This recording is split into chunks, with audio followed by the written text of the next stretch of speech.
Hello everyone, मैं सूरज कुशवाहा। आप देख रहे हैं UP board online study channel. आज के सेशन में हम जो टॉपिक करने जा रहे हैं उस टॉपिक का नाम है नंबर सिस्टम। क्या है? संख्या पद्धति। देखिए, सबसे पहले जानेंगे हम संख्याएं कितने प्रकार की होती हैं। संख्याएं मुख्यतः कितने प्रकार की होती हैं? 6 प्रकार की होती हैं। संख्याएं मुख्यतः 6 प्रकार की होती हैं। कितने प्रकार की होती हैं संख्याएं? 6 प्रकार की। चलिए जानते हैं एक एक करके इनके कौन कौन से टाइप होती हैं। सबसे पहले जानेंगे हम प्राकृतिक संख्याएं, यानी नेचुरल नंबर्स। क्या जानेंगे? प्राकृतिक संख्याएं, नेचुरल नंबर। क्या होती हैं प्राकृतिक संख्याएं? जो संख्याएं 1 से शुरू होकर आगे बढ़ती जाती हैं। जैसे उदाहरण देखेंगे, 1 2 3 4 5 डॉट डॉट डॉट यहाँ तक जाएगी अनंत तक।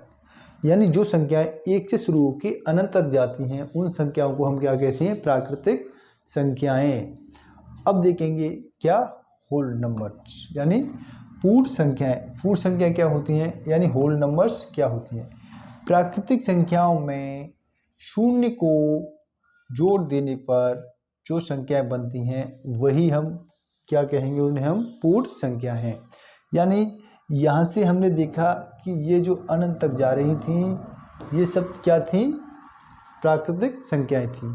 अगर इन्हीं में हमने इस जीरो को भी शामिल कर दिया, इस जीरो को भी हमने इनमें शामिल कर दिया, इस जीरो को भी हमने शामिल कर दिया यहाँ तक। अब ये क्या हो गई? ये हो गई पूर्ण संख्याएं। यानी पूर्ण संख्याएं 0 से शुरू होती हैं और अनंत तक जाती हैं, और प्राकृतिक संख्याएं 1 से शुरू होकर अनंत तक जाती हैं। यानी दो टॉपिक क्लियर हो गए। प्राकृतिक संख्या क्या होती है? 1 से शुरू होती हैं, अनंत तक जाती हैं।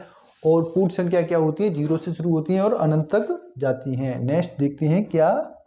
नेक्स्ट है पूर्णांक, यानी पूर्णांक, इंटीजर्स।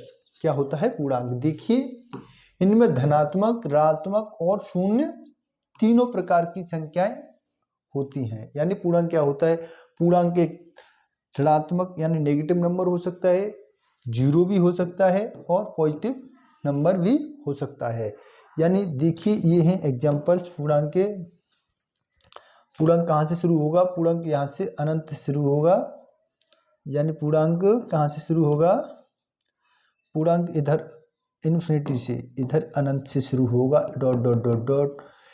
ये देखिए इधर लिखा है -3 -2 -1 0 1 2 3 डॉट डॉट डॉट। कहाँ तक जाएगा? ये इन्फिनिटी तक। इसे क्या कहेंगे हम? पूर्णांक। यानी पूर्णांकों का ये बन गया क्या? समुच्चय। इसे क्या कहेंगे? पूर्णांक। अब देखते हैं, यानी समझ में आया पूर्णांक किसे कहते हैं। पूर्णांक नेगेटिव भी हो सकता है, पॉजिटिव भी हो सकता है, और जीरो भी एक क्या है? पूर्णांक है। देखिए नेक्स्ट है परमेय संख्याएं, यानी रेशनल नंबर्स। क्या होती हैं? रेशनल नंबर्स, यानी पूर्ण परमेय संख्याएं। देखते हैं परिभाषा। जो दो पूर्णांकों के भाग के रूप में लिखी जा सकती हैं। यानी ऐसे ना समझ के आप ऐसे लिखिए कि जिन संख्याओं को हम P/Q के रूप में लिख सकते हैं उन्हें हम क्या कहते हैं? परमेय संख्या कहते हैं। इसी को यहाँ पे लिख दिया है, जो दो पूर्णांकों के भाग के रूप में लिखी जा सकती हैं। ये देखिए, यानी A/B, या फिर इसे ही हम क्या पढ़ते हैं साधारण भाषा में? क्या पढ़ते हैं? P/Q। इधर क्या लिखा है? A/V। इसे ही हम साधारण भाषा में क्या पढ़ते हैं? P/Q। ये क्या बन गया? यानी यही इन्हें, इसका मतलब क्या है? P की जगह पे कोई वैल्यू रखूँ 1/Q की जगह पे 2 रखूँ, ये क्या बन गई? एक परमेय संख्या। ये क्या बन गई? परमेय संख्या। देखिए यहाँ पे उदाहरण लिखे हैं 1/2,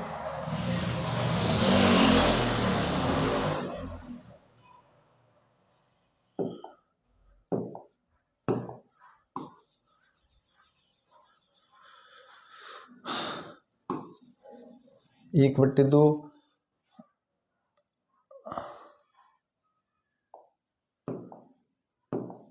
1/2.5, 0.25। आज क्या है? ये परमेय संख्या है। नेक्स्ट देखिए, नेक्स्ट है अप्रमेय संख्याएं। जिन्हें हम भिन्न के रूप में नहीं लिख सकते, यानी जिन संख्याओं को हम p बट्टी q के रूप में नहीं लिख सकते, ऐसी संख्याओं को क्या कहेंगे हम? अपरिमेय संख्या है। जैसे अक्सर पूछा जाता है पाई एक परिमेय संख्या है या अक्सर अपरिमेय संख्या है, तो पाई एक अपरिमेय संख्या है। √3, √2, √3 ये सब क्या है? ये सब हैं कौन सी? अपरिमेय संख्याएं, अपरिमेय संख्याएं। ये सब क्या है? ये हैं अपरिमेय संख्याएं। क्या कि अपरिमेय संख्या किसे कहते हैं? जिन संख्या को हम भिन्न के रूप में यानी p बट्टे q की फॉर्म में नहीं लिख सकते, ऐसी संख्याओं को हम क्या कहेंगे? अपरिमेय संख्याएं कहेंगे।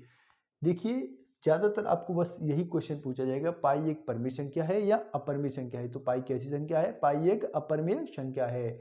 और √2 भी एक अपरिमेय संख्या है, √3 भी एक अपरिमेय संख्या है। ऐसी और भी बहुत सारी संख्याएं होंगी। देखिए नेक्स्ट, अब देखें हम अचर राशियां और चर राशियां। चर, अचर वे राशियां जिनके मान सदैव स्थिर यानी अपरिवर्तित रहते हैं, अचर राशियां कहलाती हैं। जैसे उदाहरण के लिए √3, 17, 0, 2.53, 10/3 ETC, ये सब क्या है? ये भी एक अचर संख्याएं हैं। ये कौन सी संख्याएं? अचर संख्याएं हैं। अब नेक्स्ट देखेंगे चर संख्याएं। चर संख्याएं वे संख्याएं या राशियां जिनके मान सदैव स्थिर रहते हैं, यानी जिनके मान बदलते नहीं हैं, वे सब अचर राशियां कहलाती हैं। वे सब चर राशियां कहलाती हैं। जैसे इधर देखिए 2x + 3 में x एक चर है जिसे कोई भी मान दिया जा सकता है, और ऐसे ही इसमें x + y में y तथा x क्या है? चरें जिन्हें भी कोई भी मान दे सकते हैं। जैसे उदाहरण के लिए मैंने इधर 3 रख दिया प्लस इधर 2 रख दिया, ये क्या हो गया? 5। हम अगर इसकी जगह पे मान लीजिए इधर x की जगह पे 1 रख दें और y की जगह पे 4 रख दें, तो ये क्या हो जाएगा? ये भी 5 हो जाएगा। ऐसे हम इसमें देखते हैं 2 x की जगह पे हमने 1 रखा प्लस 3, तो ये क्या हो गया? 2 प्लस 3 = 5। अगर हम इसकी x की जगह पे अगर हम 2 रखें, 2 × 2 + 3 = इधर देखिए 2 दूनी 4 प्लस 3, 3 और 4 7। देखिए लगातार ये मान बदलता जा रहा है। जैसे ही हम x का मान बदल रहे हैं, जैसे ही उसका मान भी बदलता जा रहा है। तो ये सब क्या हो गई? ये हो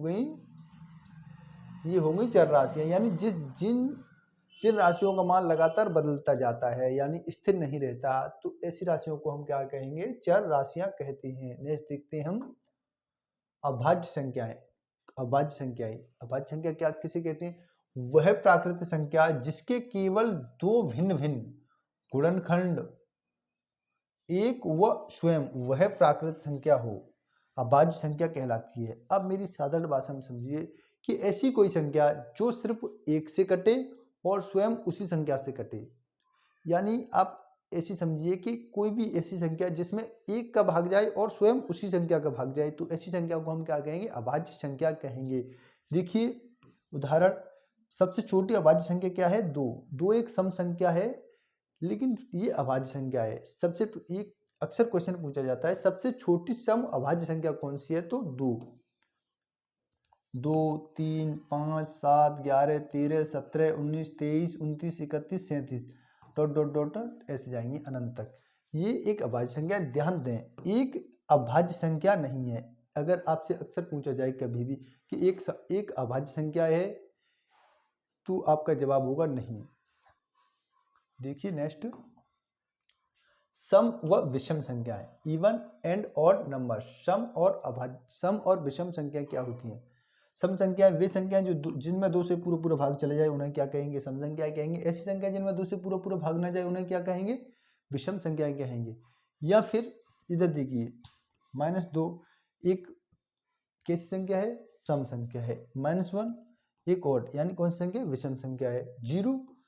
0 एक सम संख्या है और और 1 +1 विषम संख्या है, +2 सम संख्या है, +3 विषम संख्या है, +4 सम संख्या है, -+5 विषम संख्या है। ये चार्ट से आप समझ सकते हैं कि जीरो भी एक कैसी संख्या है, 0 एक विषम संख्या है। देखिए नेक्स्ट, सम संख्या की परिभाषा, डेफिनेशन समझिए। सम संख्या क्या होती है? क्या होती है? इवन नंबर, वह पूर्णांक जो 2 से पूर्णतया विभाजित हो। नंबर 2 डेफिनेशन क्या है? या 2 से विभाजित करने पर भागफल एवं एक पूर्णांक हो तथा शेषफल 0 आए, सम संख्या कहलाती है। और नंबर 3 डेफिनेशन देखिए, जिस संख्या का इकाई का अंक 2, 0, 2, 4, 6, 8 हो, सम संख्या कहलाएंगे। देखिए आप इसमें से इसको भी देखिए, इसको भी देखिए, इसके भी देखिए, जो आपको अच्छी लगे उस डेफिनेशन को याद कीजिए। मेरा मानना यह है कि आप इसे याद रखिए बस साधारण भाषा में, जो संख्या 2 से पूर्णतः विभाजित हो वो संख्या वो संख्या कौन सी सम होगी। या फिर आप ये देखिए, जिस संख्या का इकाई का अंक 2 से विभाजित होगा तो वो संख्या सम संख्या होगी। देखिए उदाहरण, 40, 2, 0, 18, 4, 36, 95,714 ETC आदि। अब नेक्स्ट देखिए, विषम संख्या। वो संख्या यानी वह पूर्णांक जो 2 से पूर्णतः विभाजित नहीं होता विषम संख्या कहलाती है। या फिर आप दूसरी परिभाषा देखिए, वह संख्या जिसका इकाई का अंक 0, 2, 4, 6, 8 ना हो, विषम संख्या होगी। आप या फिर ये देखिए कि जिस संख्या का इकाई का अंक 2 से विभाजित ना हो तो वो भी एक विषम संख्या होगी। नेक्स्ट देखिए उदाहरण, 3, -1, 25, 49, 67, 813 आदि। ये कैसी संख्या है? ये हैं विषम संख्या हैं। नेक्स्ट देखेंगे हम क्रमागत संख्याएं। क्या देखें? क्रमागत संख्याएं। निरंतर एक के बाद एक आने वाली संख्याओं को क्या कहते हैं? हम क्रमागत संख्या कहते हैं। निरंतर यानी 1, 2, 3, 4, 5 ... ये क्या है? ये क्रमागत संख्याएं हैं। ये यहाँ पे नेगेटिव इधर से यानी -0, इधर 0, इधर -1, इधर -3, इधर -2, इधर इधर -2, -3, ये सब क्या है? ये भी क्रमागत संख्याएं हैं। नेक्स्ट देखिए इधर आसान भाषा में। सबसे पहले देखें क्रमागत सम संख्याएं। क्रमागत सम संख्याएं जैसे -4, -2, 0, 2, 4। इधर आप गैप देखिए, इधर -2 का गैप है, इधर भी -2, इधर +2, इधर भी -2 नहीं हुआ, इधर +2 हुआ है, इधर भी +2 हुआ है। समझिए आप, जैसे भाषा को देखिए, +2 और -4, ऐसे नहीं तो यहाँ पे क्या आएगा? -2 आएगा। अगर हम ऐसे ही लिख दें -4 और +2 तो क्या आया? -2। तो यहाँ पे क्या हुआ है? यहाँ पे भी ऐड हुआ है। समझ रहे हो? हाँ,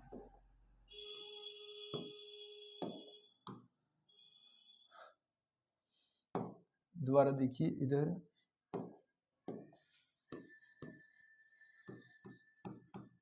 +2, +2, +2, +2, यानी ये क्या है? ये क्रमागत सम संख्याएं हैं। इधर देखिए क्रमागत धनात्मक सम संख्याएं 2, 4, 6, 8, 10, 12, 14 ... इधर अनंत तक जाएंगे। अगर इनमें ही क्रमागत विषम संख्याएं पूछा जाए तो ये देखिए -2 अगर क्रमागत ऋणात्मक पूछा जाए तो ऐसे शुरू होंगे, ऐसे। इधर देखिए, इधर ऐसे।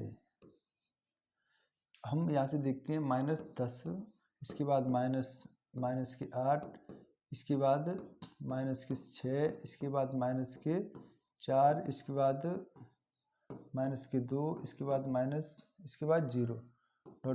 इधर अनंत तक जाएंगे। इधर भी ये अनंत से इधर अनंत तक नहीं जाएंगे, इधर ये यहाँ तक।